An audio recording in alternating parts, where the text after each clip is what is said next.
hung heavy and warm on the evening of August 9th, 1969, in the affluent hills of Beverly Hills. A quiet so profound, you could almost imagine the soft clinking of ice in cocktail glasses echoing across Benedict Canyon. Then, in an instant, that fragile peace shattered.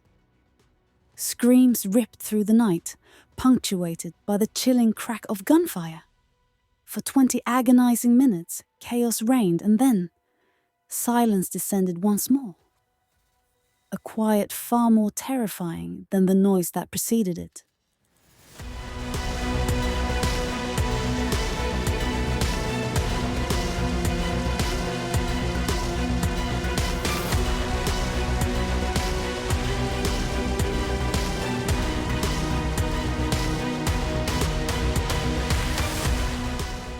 It wasn't until the crisp morning of August 10th, around 9 a.m., that the true horror began to unfurl.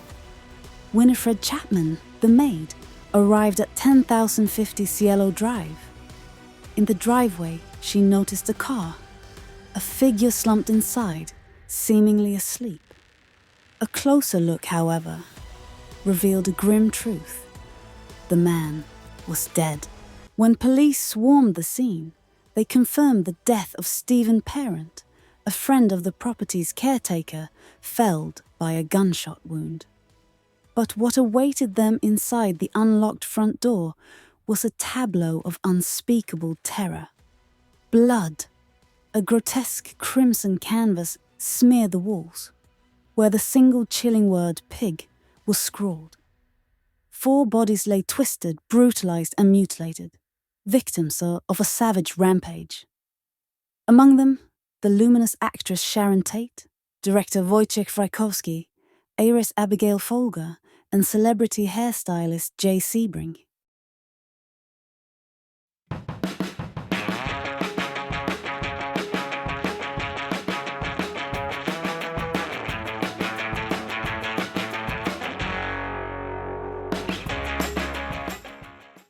But to understand the darkness of Cielo Drive, we must first look back to a seemingly innocent past. In 1958, a 10-year-old girl named Lynette Alice Fromme was a shining star. She twirled and leapt as a member of the Westchester Laureates, a performing dance group that captivated audiences locally and even nationally, gracing stages from the Lawrence Welk Show to the White House.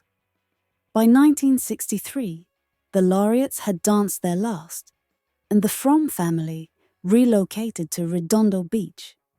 It was there, within the halls of Redondo Beach High School, that Lynette embarked on a far more dangerous journey.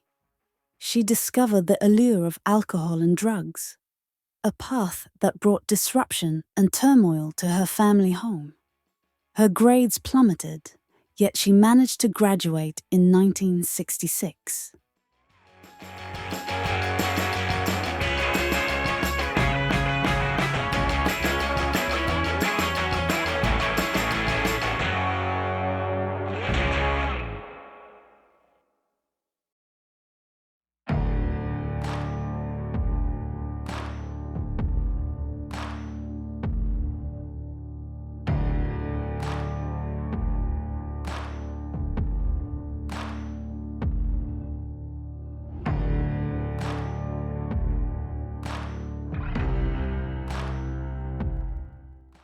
Soon after, she moved out, only to be convinced by her parents to return home and enroll in El Camino College. But the pull of her new interests was too strong. She dropped out, and her parents, at their wits' end, cast her out. Homeless at just 19 years old, Lynette drifted, drawn to the vibrant, yet sometimes dangerous, bohemian community of Venice Beach. It was there, amidst the counterculture, that her fate irrevocably intertwined with that of a charismatic, 32-year-old petty criminal and social outcast, Charles Manson.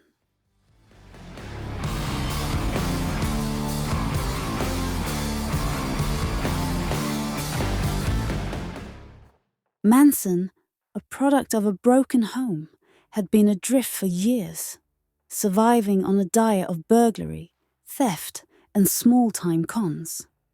By the tender age of 17, he'd already served time in federal prison for transporting a stolen car across state lines. He harbored dreams of becoming a songwriter, desperately seeking the attention of Hollywood record producers, most notably Terry Melcher, the producer for the Beach Boys. Manson also espoused a peculiar philosophy, a blend of humanism, a rejection of capitalist society, communal living, and free love. The true depth of his belief in these ideals remains shrouded in doubt, overshadowed by the chilling possibility that it was all a meticulously crafted sociopathic con. What was undeniable, however, was his uncanny ability to ensnare followers. Lost teenagers who arrived in Hollywood seeking dreams, only to find themselves homeless and vulnerable on the streets. Manson, with his magnetic pull, offered himself as a leader to these lost, drug-ridden souls, calling his ragtag assembly his family. Among them, an eager and devoted disciple was Lynette Fromme. She found Manson's twisted ideologies captivating and began to travel with him, alongside Mary Brunner and Susan Atkins. Throughout 1968 and 1969, more shattered souls were drawn into his orbit. The Manson family eventually found their lair at the Spahn Movie Ranch, presumably working for their keep at both Spahn and the Barker ranches in Death Valley. It was there, amidst the dusty remnants of old Hollywood sets, that the ranch owner, George Spahn, first christened Lynette, with the nickname that would forever brand her, Squeaky. It was at Spahn Ranch that Manson's dark vision took shape, culminating in the horrific plots that led to the Tate murders, and just a few days later, the equally brutal LaBianca murders. Manson, in a chilling prophecy, told his followers that these killings would be blamed on the Black Panthers, igniting a race war he ominously termed Helter Skelter, a twisted echo of the Beatles' song. Though a charter member of the Manson family, Squeaky Fromme did not directly participate in the Tate or LaBianca massacres. The Tate murders were carried out by Susan Atkins, Charles Tex Watson, and Patricia Krenwinkel, with Linda Kasabian serving as the driver and lookout. The LaBianca killings, just 2 days later, were perpetrated by Clem Grogan, Tex Watson, and Patricia Krenwinkel. For a time, the killers and Manson evaded the grasp of justice. But in October 1969, their reign of terror began to crumble. Manson and several family members were arrested at the Barker Ranch on suspicion of automobile theft. It was behind bars that the cracks in their facade widened. Susan Atkins, in a chilling act of boasts, confided in her cellmate, Virginia Graham, about the gruesome details of Sharon Tate's murder. Graham, in turn, relayed this information to authorities, leading to Atkins' arrest and the subsequent apprehension of the remaining family members.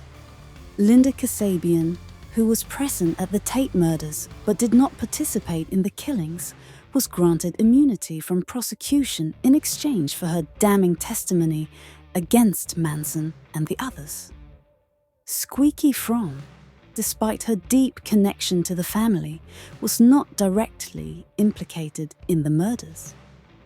The prosecution, unable to prove or pursue a conspiracy charge against her, left her untouched by the initial wave of convictions. As Manson's trial unfolded, Fromme, a fervent disciple, became a fixture outside the courthouse, a defiant presence protesting his incarceration. Like Manson and his co-defendants, Fromme carved an X into her forehead, a disturbing symbol of their allegiance, and spewed Manson's apocalyptic diatribes to anyone within earshot.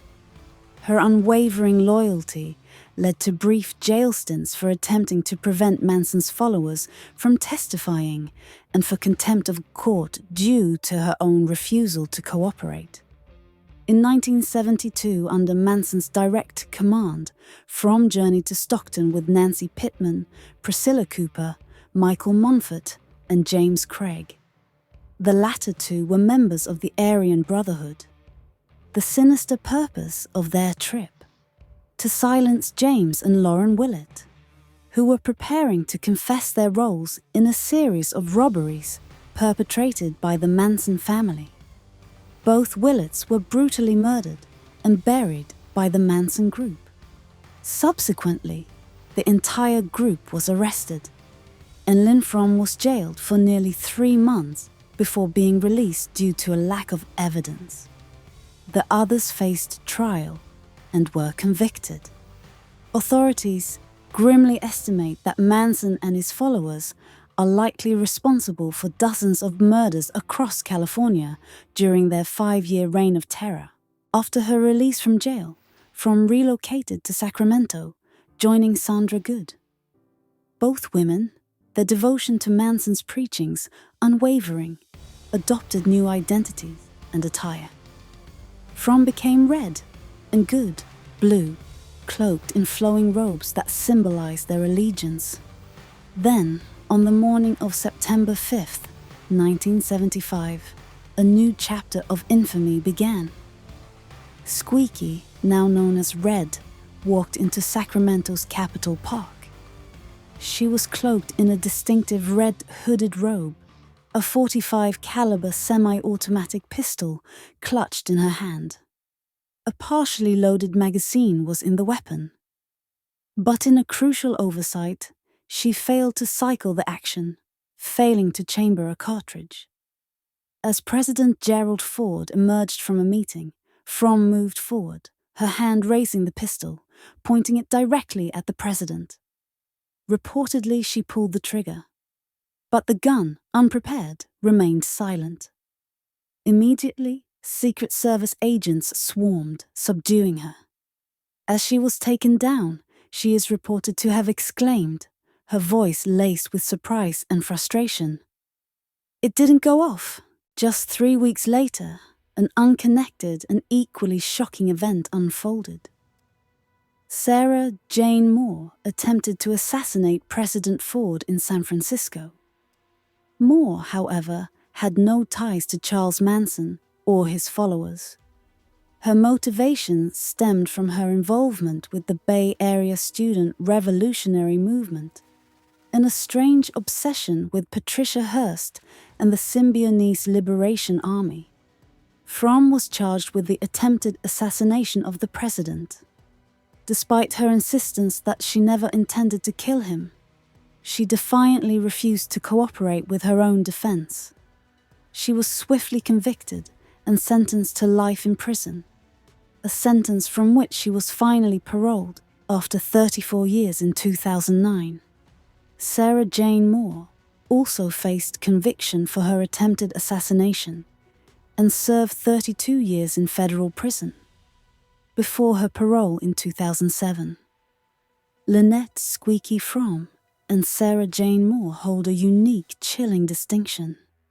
They are the only 2 women to have ever attempted to assassinate an American president.